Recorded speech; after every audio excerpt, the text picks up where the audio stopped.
Good evening, everyone.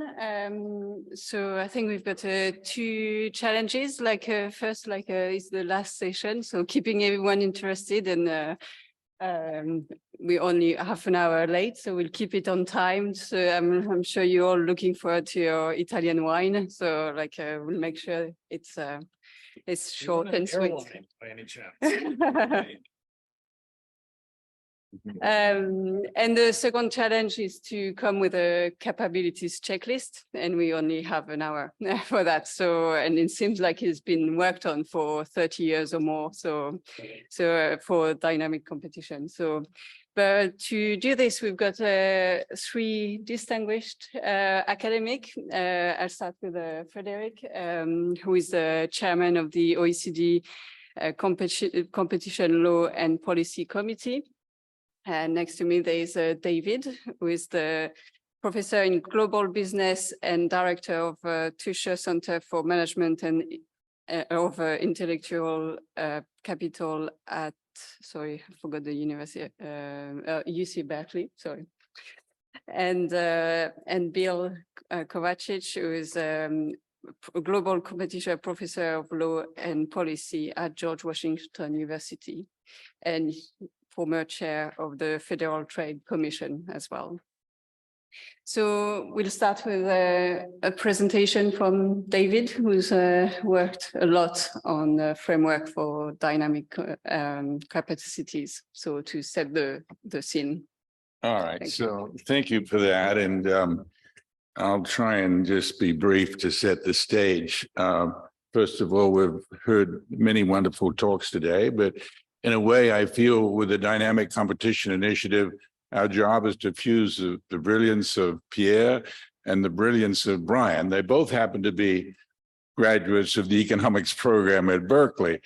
And so, Pierre has really got a deep background in applying competition policy to real world problems. Brian is a little more abstract. But one approach is reductionist to some extent, and the other one is a systems approach. And so I think what's needed is a systems approach which addresses head-on the problems that we have to look at in competition policy. So that's really the foundation stone of dynamic competition. It's a systems approach to looking at competition issues. And in that systems approach, it goes beyond neoclassical economics. It adopts, recognizes not just a disequilibrium world, but it also recognizes that capabilities matter. And this is the big, in my view, one of the key reasons why we've had trouble with competition policy in recent years is it's not the law, it's the economics. And the supply side is being read out of the story because the theory of the firm in economics, despite the fact that 3 Nobel laureates have been dished out for the theory of the firm, one to Williamson, one to Coase, and one to Oliver Hart, we're not far along. We're not very far along in terms of really understanding at an abstract level so that we can push it straight into competition policy. We're not really far along with respect to understanding the business firm, particularly those that are engaging in digital transformation. So we have this great gap, and in my view, that requires that we come up with a theory of capabilities. Alfred Marshall was moving in that direction, and then the neoclassical economics whipped it off into simple theories of production that led to the classic supply and demand analysis. And no one in a business school takes that supply curve stuff very seriously. So we've got a lot of backfilling to do. So what is the nature of some of the backfilling we have to do? Well, particularly in the context of innovation in the digital economy, I would say one of the key things we have to do, first of all, is really focus a lot more on future markets or potential competition.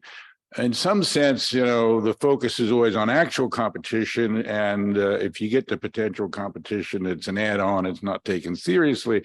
But in essence, if you look at Silicon Valley, where are people focused? It's not so much on the actual competition, it's on the future competition, it's on potential competition. And we really don't have very good theories of potential competition.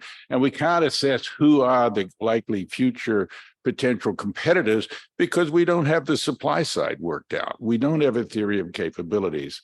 And that's, of course, animated my own research for quite some time. So we have this wonderful beneficiary from the Chicago school. We got economics into competition policy.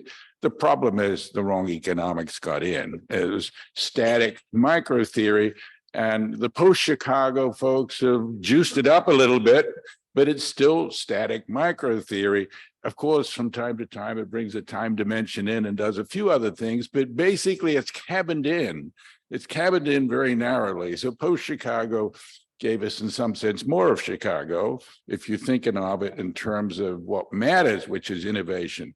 So with a dynamic competition initiative, the view is not just that innovation drives, that competition drives innovation, but it's that innovation also drives competition. There's a deep endogeneity. And I guarantee you, if you look at the standard competition economics literature, 98% of it is around how competition is important for innovation. And of course it is, but so is innovation important for competition. So unless you recognize this endogeneity, you're going to go off half-cocked all the time. So there's two fundamental classes of problems we have to deal with. One is the lack of endogeneity, you know, the other one is the lack of any kind of serious supply side thinking. So if we can fix that, I think we can make considerable steps forward.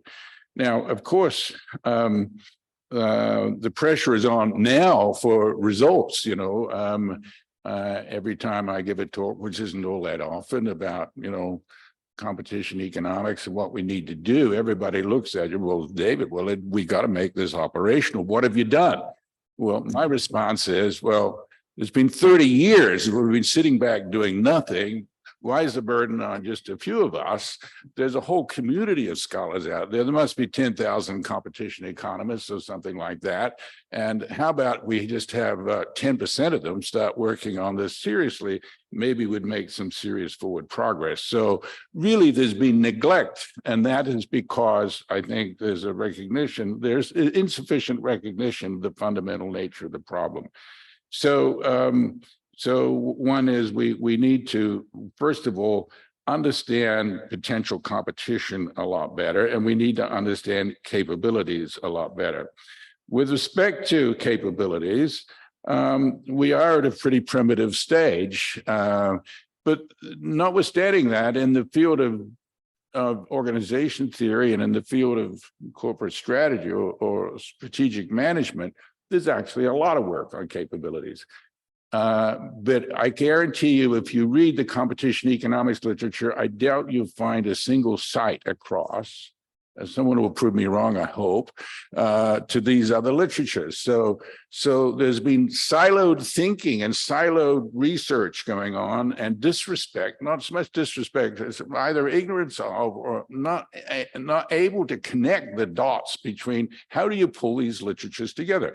And quite frankly, it's hard, but it's not all that hard. So we need to find a way to, and this is following Brian Arthur's complexity theory and complexity economics, you've got to look with a much wider lens, a much wider aperture lens. And so long as we stay in our silos, we'll keep making mistakes. So bringing capabilities in, and then maybe the way to do it, I'm in favor of maybe an incremental approach. It's too big a jump to say throw everything out the door, out the window, and start afresh. Maybe one way is that, if to the extent to which you believe in anything about relevant markets telling you something about competition, maybe you could have plus factors and minus factors depending on your analysis of capabilities.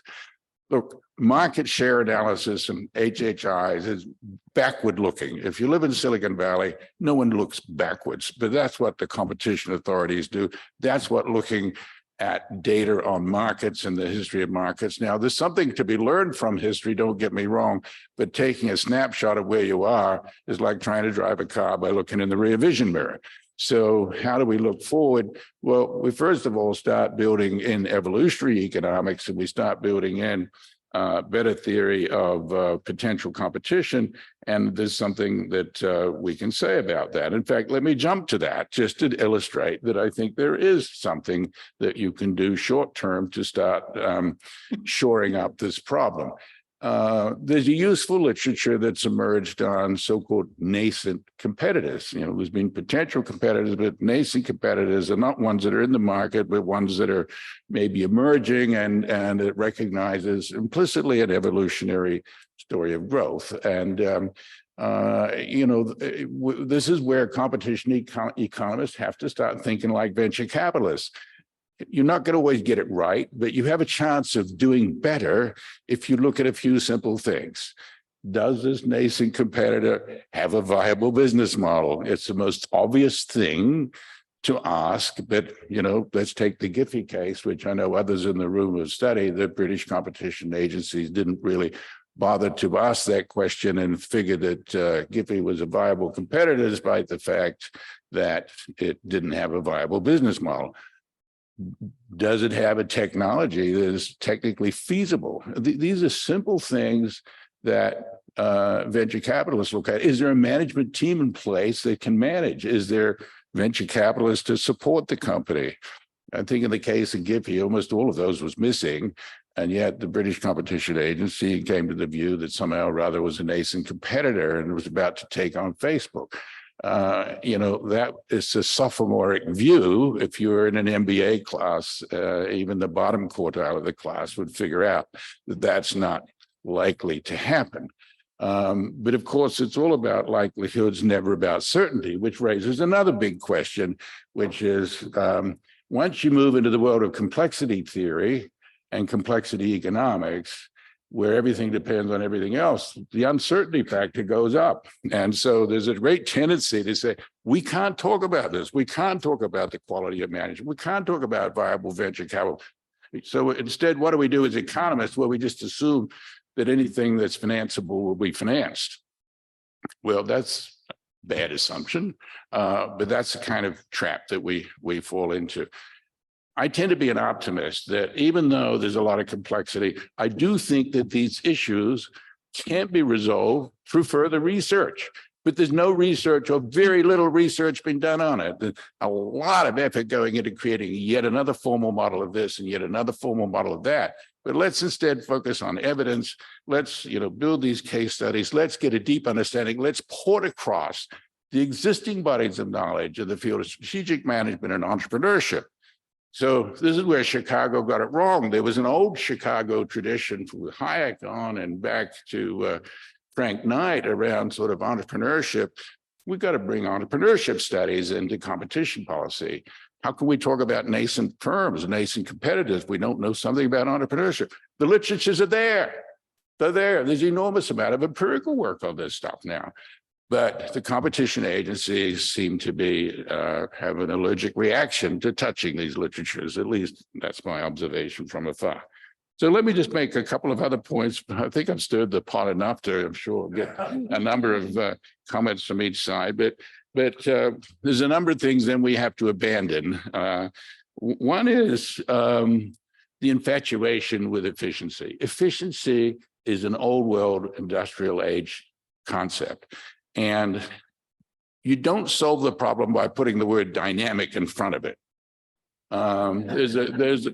There is a large literature in organizations that says that firms that pursue efficiency are unlikely to be innovative. Those that are innovative are unlikely to be efficient. In fact, they don't need to be very efficient. If your product is X amount, you know, order of magnitude better than somebody else's, it doesn't have to be efficient. You can work that out later.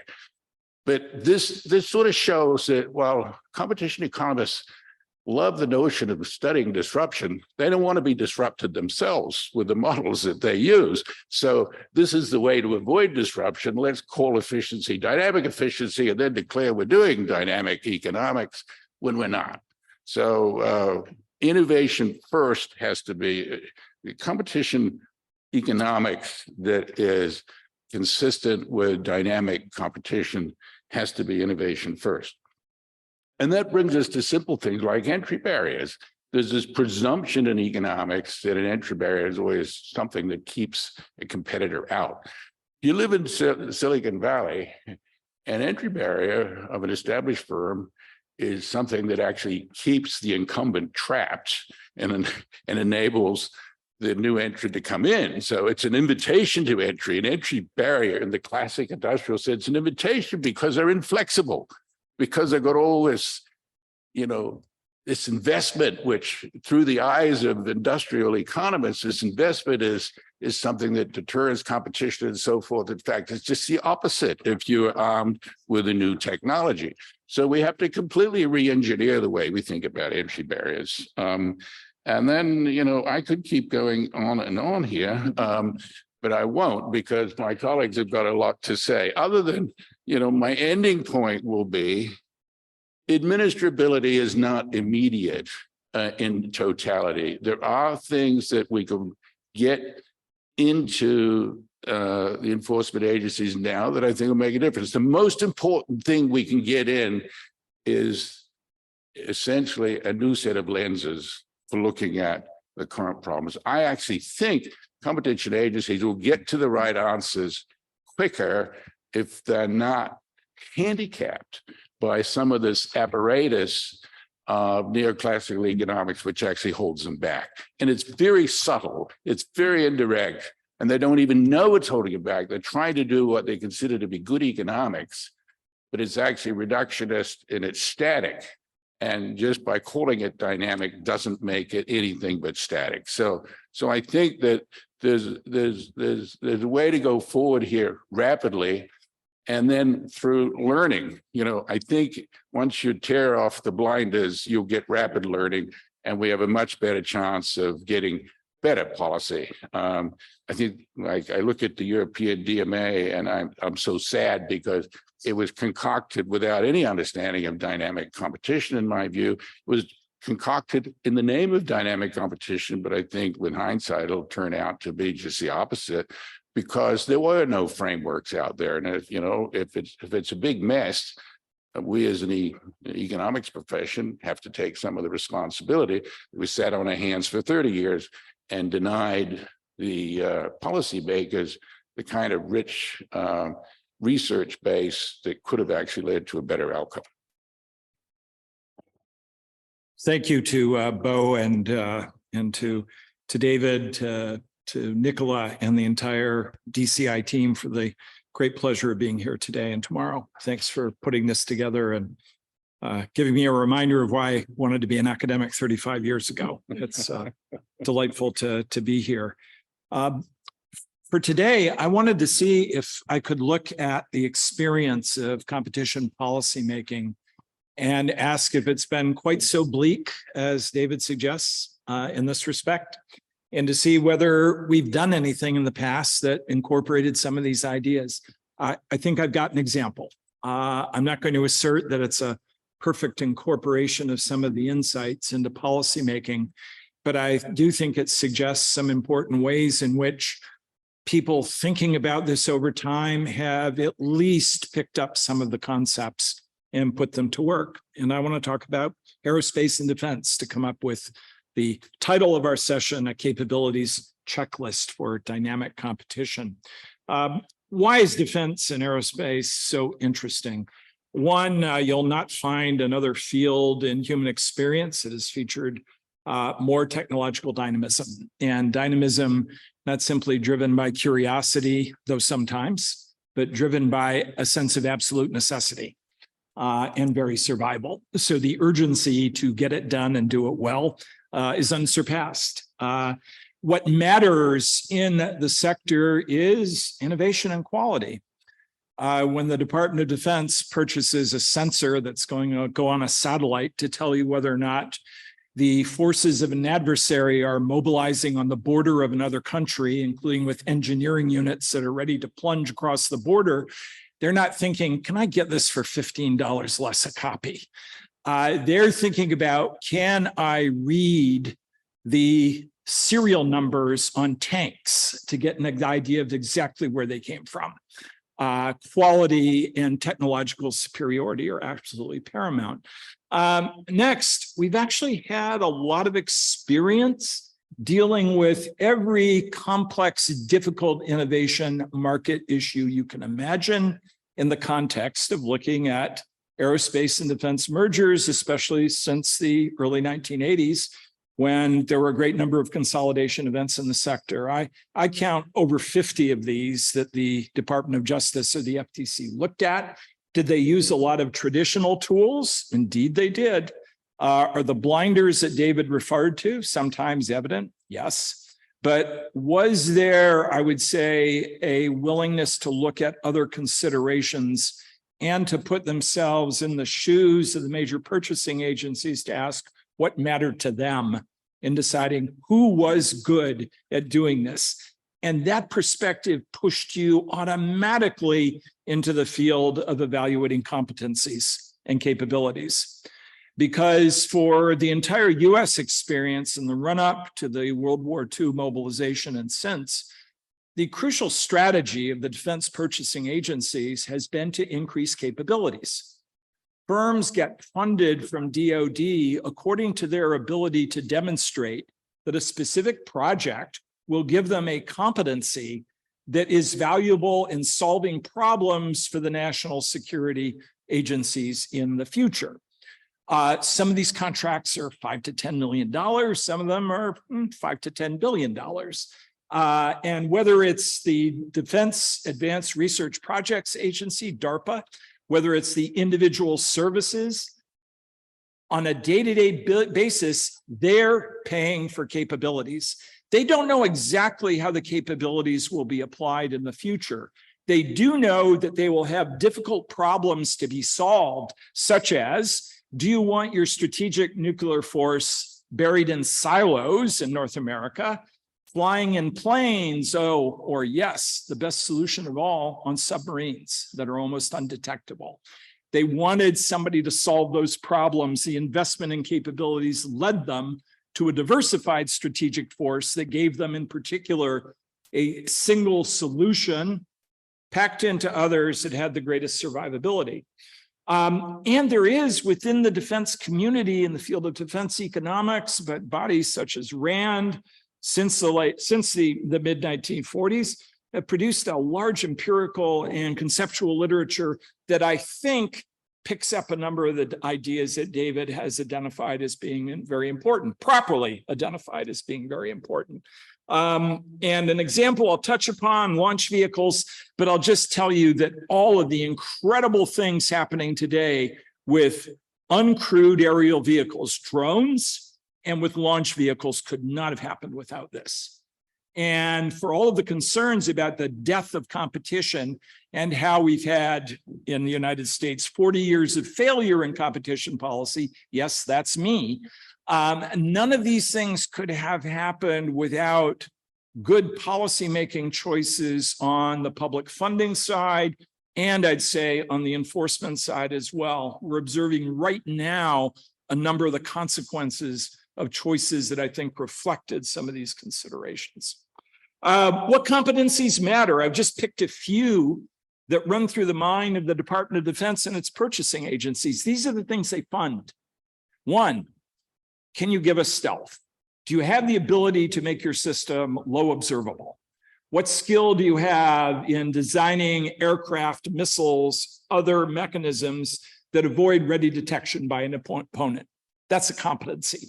How good are you at materials? Are you able to come up, for example, with better and better composite materials, which perform the miracle of giving you greater strength but lighter weight, with weight for aircraft being the enemy of performance? If I can build something lighter and stronger, I've made a huge jump in performance.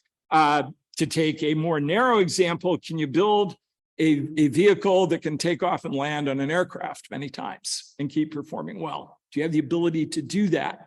I was once at a deposition in my former life for 3 years, working where my main client was McDonnell Douglas, and being with a McDonnell Douglas engineer once, who's asked by the opposing party, well, can you land a commercial airliner on an aircraft carrier? And my client said, yes, you can. And the other lawyer said, aha, got you. He said, yes, you can do it once. You will never do it again. You'll have to cart it away. Aerodynamics and maneuverability.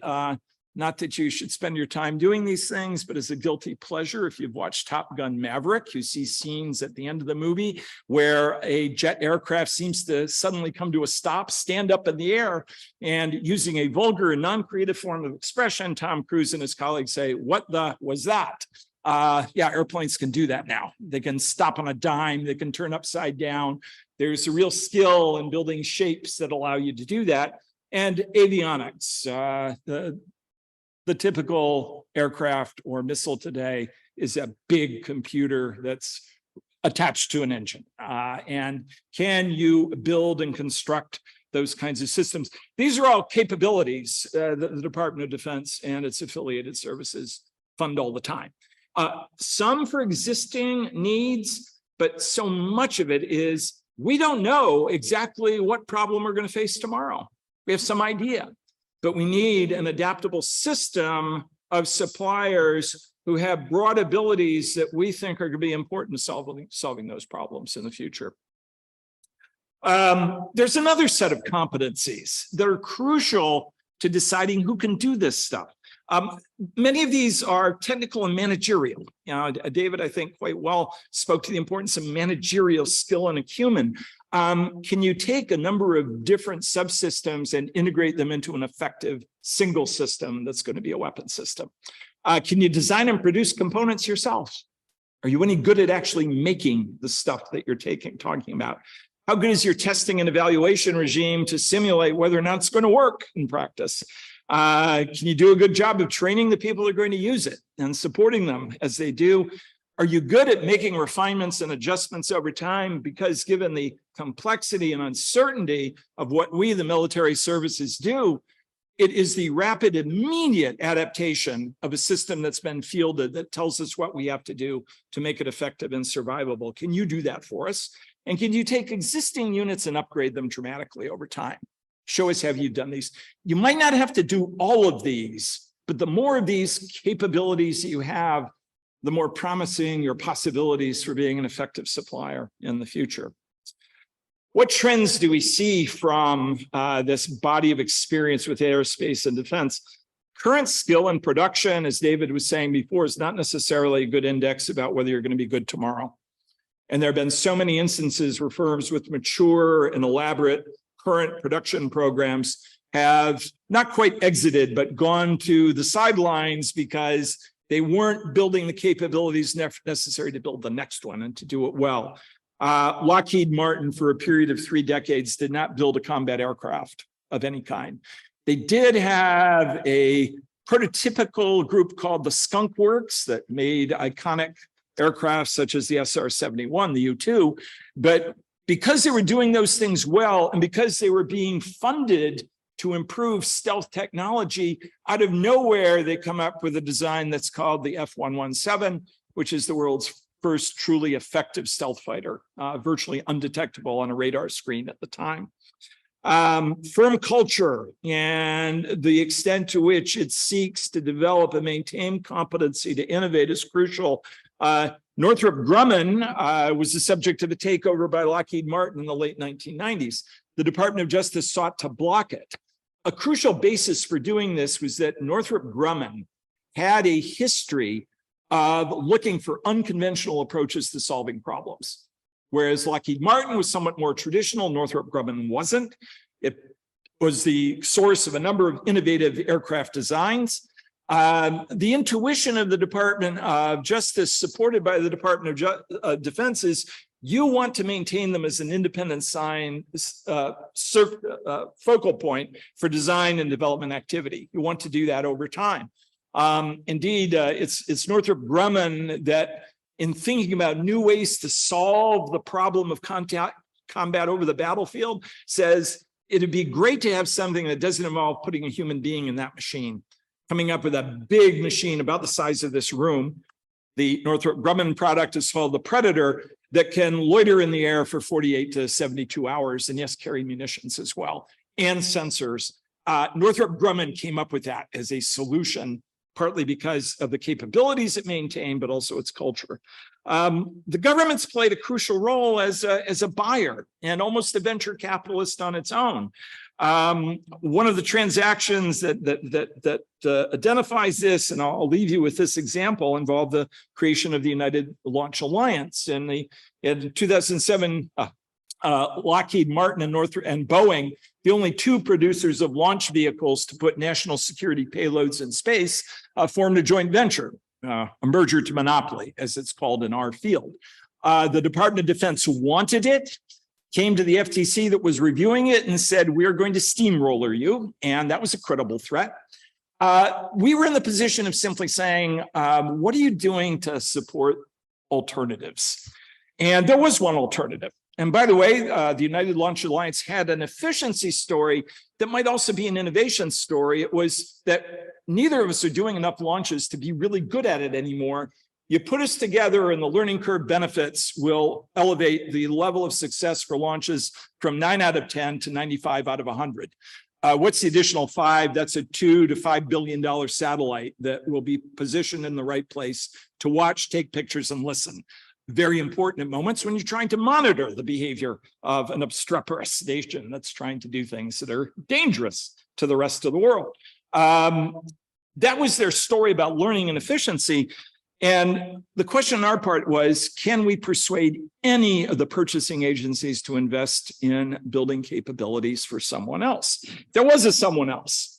And they had a great business model in the way that David just described it. They said, it's stupid to launch vehicles, use them once and not use them again. How about a launch vehicle that you launch, you can come back and land and use it again, refurbish it?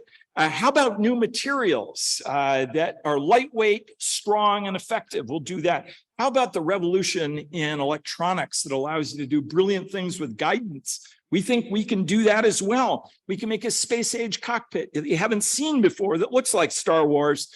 And how about people who have innovative ideas how to do operations on the launch pad?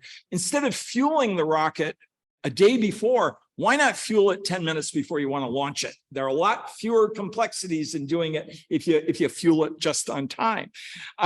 In theory, the purchasing agencies and NASA, the civilian agency, said, that's great. How many have you launched? He said, none. I have an idea for a rocket company. What's your previous experience? I had a payment system company that I sold for a lot of money, but I really think we can do this. They had zero experience doing it. Yes, it was Elon Musk. We had some role in persuading NASA that it was worth to invest some money in insurance to fund the capability to put him in a position to be an alternative. And our question is, if the other venture doesn't deliver, what's your next move? Who's going to show up to help? This guy has a good business model. It's worth you spending some money on him. Well, they did it. And what's been the result? Lockheed Martin has launched 160 satellites in a row since the event, since the ULA was formed. Every one of them a success.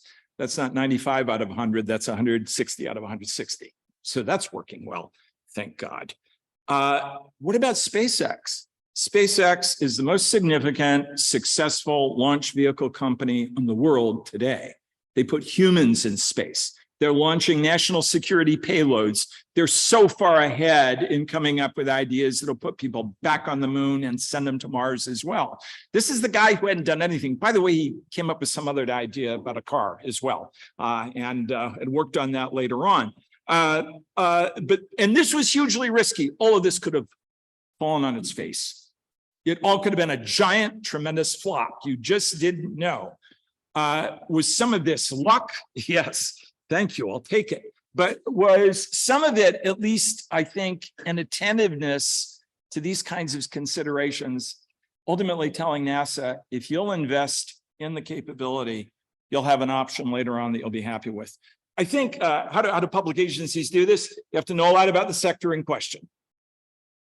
You have to look at it from the point of view of the people who are buying the equipment and think about what capabilities are important to you. That tells you who's going to be a good player. You have to have data sets on your own experience so that in this 40-year period in which some of these issues have factored into the decision-making, you have to remember what you did. Agencies aren't always really good at doing that. Ex post assessment case studies tells you about which of your judgments were right, what kinds of investments made sense, what kind of capabilities have to be supported, whether you did the right analysis. And because you're not going to know all of this yourself, you have to collaborate with other public bodies and research institutions. The FTC and DOJ could not have done the work they did without the RAND researchers in the background, providing lots of sector-specific information. Perhaps for other sectors that are highly dynamic, you can form those kind of partnerships too. So I think we've done some of it. And we've done some of it with real success. And my thought is it could probably be replicated to some degree. Thanks. Thank you very much for having me in this really interesting program. I know that you're going to be disappointed. I'm going to be less provocative than our first speaker and less entertaining than the second one, because I come in with a personal agenda on this issue. There was a reference to the fact that I chair the competition committee of OECD. And in fact, in the competition community of OECD, we've started to worry about how we were dealing with the issue of innovation. And we have two exercises which are planned, one in June and one in December. The first one is to explore the general relationship, what economists can tell us about the relationship between competition and innovation. And the second one in December, how can we implement what we've learned from the economy? So this initiative comes exactly at the right time, certainly for me, and that's why I'm particularly interested in this debate. Having said that, I'm going to take a much more pedestrian approach than, or pragmatic approach than my predecessors. The first one is that in today, I've hardly heard the word law. But when we talk about competition law enforcement, we're talking about a legal instrument.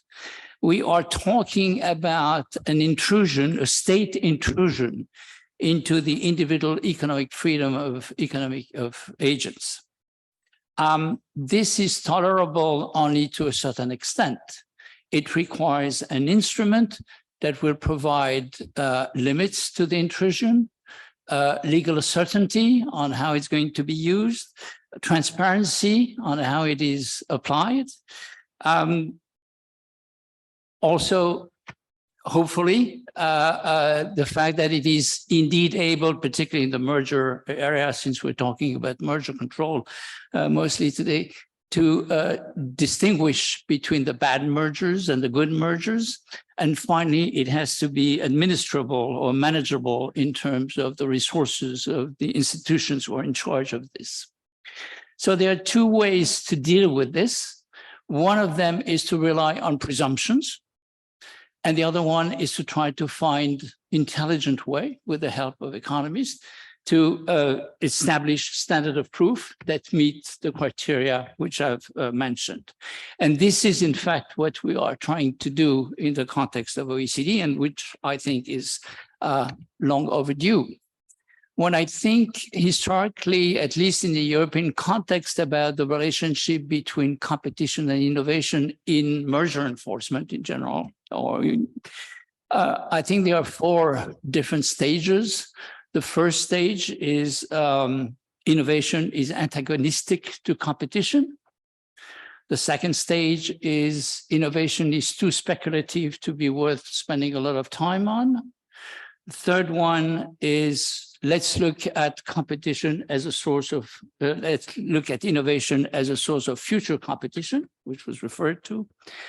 And the fourth one may be what are the added complexities in the relationship between competition and innovation, which are due to the nature of the digital sector. Now, it seems to be naive as a presentation of four different steps, but I can assure you that we in Europe went through those four steps. Just to make it very short, I will remind everybody around here of the 1996 merger decision AT&T NCR, Okay, so AT&T and NCR were going to merge and to bring together two technology, the computing technology and the telecom technology. And they were going to invent intelligent pay stations, terminals. And when you read the decision, you see that the commission was in a bind. It said, well, if they succeed, if they innovate, they're going to have a dominant position and I should block this merger.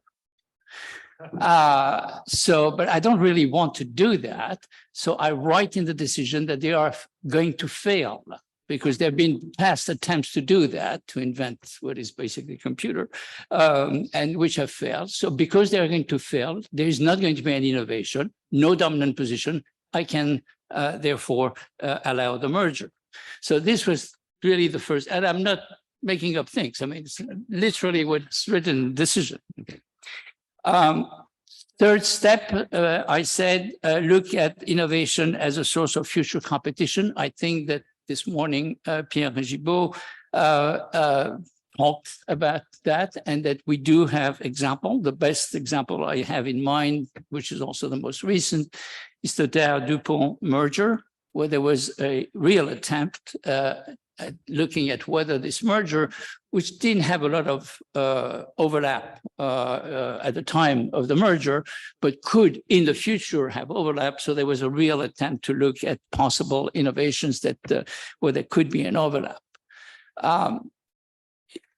What happened in the Dow-DuPont decision, I think, is that, of course, the diversion theory, which is comes from the static approach to competition, was very much used to think about what could happen in the pipeline. I mean, not even the pipeline, but in the future research of both parties to the merger.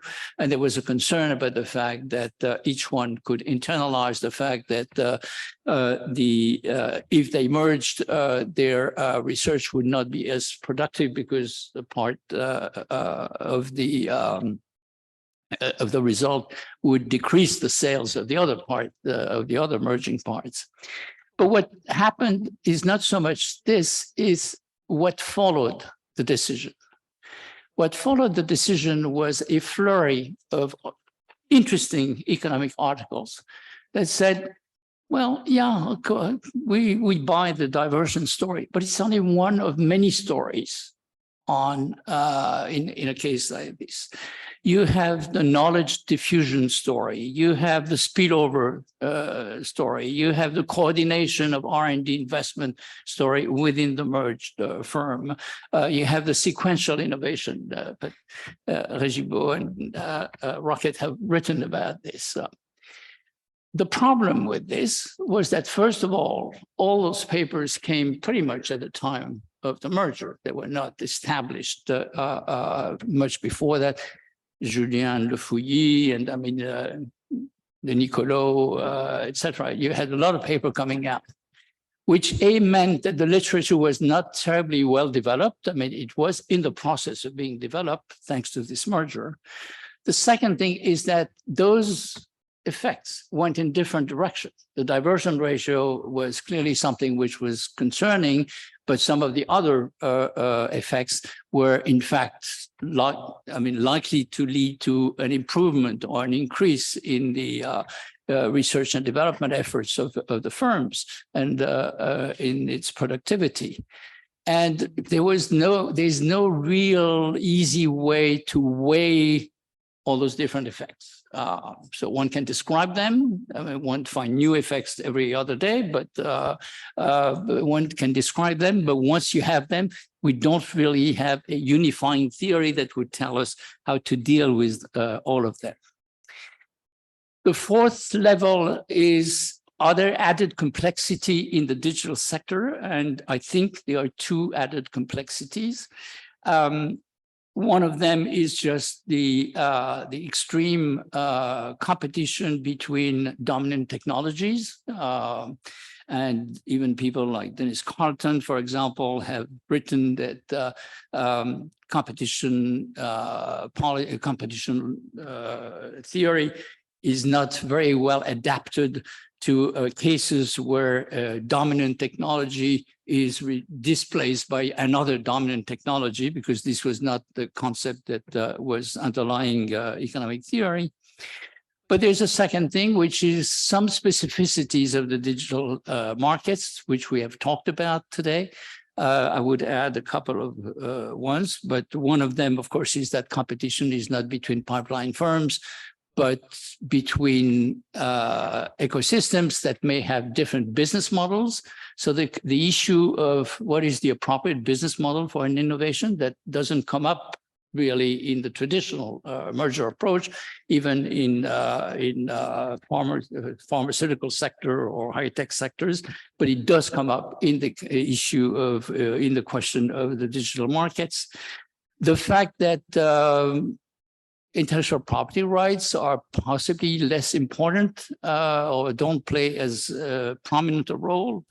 And the fact that competition is through differentiation and diversification of the ecosystems. So that puts, in fact, the question of innovation, adds variables to the variables that we use traditionally to look at the issue of innovation when we do, and makes the issue even more complicated. So one of the questions that we have to solve, it's fairly easy, I think, to have a concept of innovation in the non-digital sector. Now, I do have qualms about whether we're able to define what is an innovation in the digital sector. Because one of the tendencies is to say, because firms compete on quality and differentiation, everything they do is an innovation. But once I see that, yeah, does it agree? I don't agree with this, but exactly where do we stop? Is a combination of service and innovation? Is what level of differentiation do we need to have innovation? So that's the first thing that we have to look at. The second is, and this has been the talk that we've heard, the dynamics of competition and innovation, particularly in the digital sector. What's more, this is the appropriate time to do it because we have a number of relatively recent mergers, such as Facebook, Instagram, Facebook, WhatsApp, Google Waze, Meta, Giphy, which are being reconsidered, either officially or if it's not officially, at least in the literature. So this is a great time where we have plenty of past cases that we can revisit with new instruments if we have those new instruments. So the question is really, what are the new instruments? And to see whether by chance we made the right decision or by design we made the right decision, or what should have been the right decision. And we have also cases that are in the process of being adjudicated. I think of Adobe Figma, for example, which is a typical case of that kind. Now, we've heard two approaches, David Teece's approach and Bill Kovacic's approach. I'm not going to summarize David Teece because he did it excellently. I will just mention the fact that I was quite interested by a reference that he has in his paper to another paper by Merman and Vogt, who are two scholars in the strategic management field, and look at innovation and the capabilities of innovation in this sector by looking both at incumbents, looking at firms which are potential entrants, and others. So they look at Volkswagen, Google, and Tesla. What they do is that they analyze what you need to be able to innovate in this sector, in the electric vehicle sector. And they come up with a list of 26 qualities that you need to have, which are in three categories: market capabilities, technological capabilities, and business model capabilities. And then they rate each one of those 26, and then they add them together to try to get an indicator of who is closer to having all the capabilities that are necessary. Now, this kind of approach leads me seen from the point of view of competition authority, to have a few questions. The first question, of course, is that when you see the amount of data that they've had to treat for one case, first, deciding what are the 26 capabilities that you need in this particular sector, because it's sector specific. Second, how you measure it. Third, where you find the information. You realize that this cannot be what competition authorities do, because they don't have either the personnel or the resources to do it. So this raises immediately an institutional question. I mean, David has appealed to the profession of economists to move forward on research, but that research does not exist, as he said, yet, or not sufficiently. And second, if competition authorities were trying to duplicate it, they would just be swamped by, I mean, it would be just impossible. Maybe what would not be impossible would be some kind of collaboration between competition authorities and sectoral regulators, when they are sectoral regulators, because presumably those sectoral regulators know a lot about how those sectors work and possibly have a lot of this data. But one would have to think about precisely how this would work. The alternative, I think, by the way, is an alternative which has been raised in the case of the digital sector, is to say, oh, competition authorities should have people who are specialized in the digital sector. I thought that this discussion was often very empty, because the idea was, I mean, it was not clear whether we needed technicians or whether we needed commercial people when you have a business policy in the digital sector. So we'll see what happens when the new division of the European Commission is fully operational. The second question is, how predictable are the management capacities? Because it's fine. Let's assume that maybe at an aggregated level, we could get some idea. How much can we count on them to establish what is going to be a long-term decision of allowing or not allowing a merger? I must say that I was alerted to this by David Teece himself in what he wrote in a paper that he sent me, where he was taking the example of Apple becoming, a success in the mobile telephony sector. And there was a note on the fact that Ballmer, Bill Gates, and Ottolini were people who, at the time, thought that Apple had no future in mobile telephony. Bill Gates. Huh? Just Ballmer. Just Ballmer. Okay. So Ballmer and Ottolini, but Microsoft, top guys at Microsoft and Intel. Now, if those guys are wrong, what is the probability that the competition authority trying to investigate the capability is going to be right? And I'm saying this because we talked about the OFT, and I was at the OFT at some point, and the OFT did look at the Instagram merger, the Facebook-Instagram merger, and asked everybody around, everybody in the sector, is there any chance that Instagram could become a competitor of Facebook, become a social network? And every knowledgeable person laughed and said, absolutely not. I mean, this is a photo app. It has no future. Now, if those people are not able themselves to see what are the capabilities and what can competition authorities do? So that's my second question. The third one comes out of the article. The article is very interesting, and it shows in particular that Tesla's capabilities have considerably increased over time, which basically means, that's what the authors say. I don't know whether that's true or not.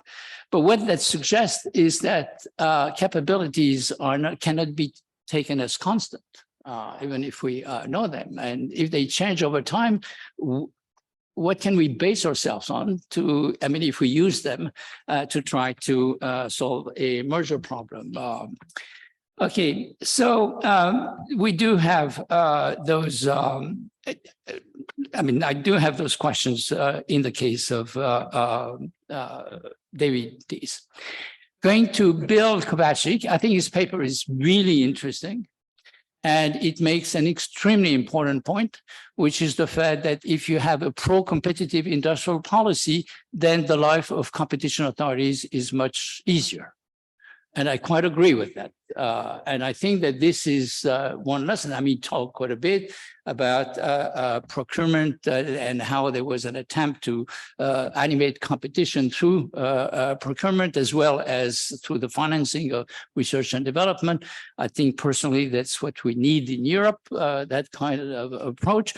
But that doesn't say much about, I mean, there's a second part of the article, which is the fact that not every competition authority has a chairman who spent 2 years in the industry that was reviewing a merger, and where the head of the agency has a culture, an understanding, a deep understanding of the sector. So that cannot be a general solution to the problem we have, even if it's usually interesting. And the common point is that, in fact, the questions that they ask and that Bill showed on the slides are fairly similar.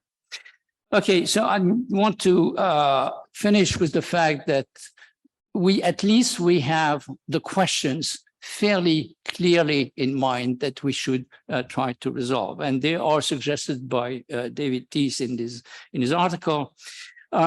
He suggests that there would not be an innovation concern in a merger if, in the case of a large platform, for example, buying a startup, if first there is plenty of existing competition to the merged firm, if there are other likely or possible competitors, and if the acquired startup left alone would not be a viable competitor to the acquiring platform, or if the business model of the acquired startup is not proven at the time of the acquisition.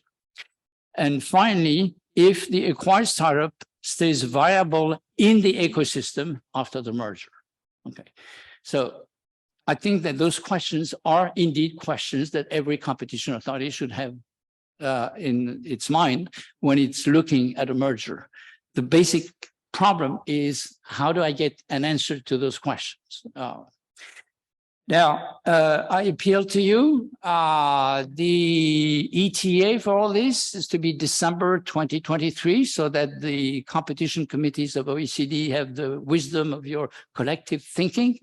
But I would like to remind you that I think it's easier to start with simple, maybe not too precise answers, but simple answers, so that competition authority will get into the habit of asking those questions with a bit of a handle. Then more and more sophisticated work can come to help them refine their thinking. Thank you very much. Yeah, let me just make a few comments. I know we're out of time, so I'll be very. How about if we just cancel dinner and we just break up into workshops? Yes. First of all, I have to begin by declaring that I'm not a pessimist, Bill. I'm actually an optimist, but I'm an optimist because of the dynamic competition initiative and people like you that are getting into this. But here's my, Bill, what you said about the defense sector just resonates, of course, very much with what we're trying to do here. Why isn't this written up? Why isn't it codified? Why don't I see this in the guidelines? You know, it's what I call the surreptitious embrace of capabilities. And you can take the XM Sirius merger, which Greg Sidak and I wrote up, where in fact these sort of arguments are used, but no one wants to admit it because it says that there's something wrong or something missing in the standard approaches. So you would benefit the world, and maybe we have to join forces to help with Fred with his problems here, because if this strength, you know, you mentioned it's there for the defense industry, you were clear that it wasn't across the board. So you have to take it from the defense industry, apply it across the board, and then also bring it into the context of platforms. And that's the hard bit. This is a lot of heavy lifting. And I can see that in the context of the defense industry, you have actually dealt with exactly the issues that the dynamic competition framework that we're putting forward thinks are important. So you owe it to us to codify it now. You've done a good start today, and then together we'll feed it to Fred, and we'll be quite some distance down the road to actually getting better policy. And Fred, your question about, well, this is impossible because after all in my paper, by the way, he's making references to a paper that's forthcoming in the Columbia Journal of Business and Law, Business and Law, I think it is, where I have a quote that from not only Barmer, but also Ortolini, who is the CEO of Intel. They all got it wrong with respect to what were the drivers of competition in the smartphone industry. And it's not by accident. Barmer is a Stanford MBA, Ortolini is a Berkeley MBA. This is not in the curriculum. The time they went through, there was no capability stuff, even in the business school. Anybody can get through the grad program at Berkeley. Yeah, we know that. We know that. So it's yeah. So my point is that actually this is a deficiency, has been a deficiency also in the business school curriculum till recently, but there now is a significant research base. It's by no means where you want it to be, but there's a way forward here, leveraging the capabilities we have. And it's my view, Fred, we'll never get it right, but at least we'll be asking the right questions. And if we ask the right questions, we've got a better chance of getting it right rather than putting on blinders and going off and churning through a whole bunch of market data and output data forever and a day, even though it doesn't inform the issues at hand.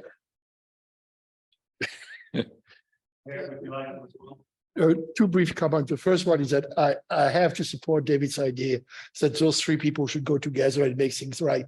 There's, by the way, a movie you know, which is called Those Three Amigos, right? So I think that's a reference. Also, something that a very small example of a case where the Commission at least tried to think about capabilities. There was a couple of years ago an exchange of division between Glaxo and another of the big pharmaceutical. The vaccine division went from one to the other, and the oncology division went from the other there. But still, because of the situation in the oncology market, there's a requirement that the mother firm of the oncology sector retain some minimum capabilities in the field. Now, did they do that right and have a serious analysis of what would constitute sufficient capability to retain? Probably not, but at least the intention was there. Good. Thank you. Thank you, all of you. I'm sure there'll be a lot of questions, but we'll take them for the reception, I think. Thank you all.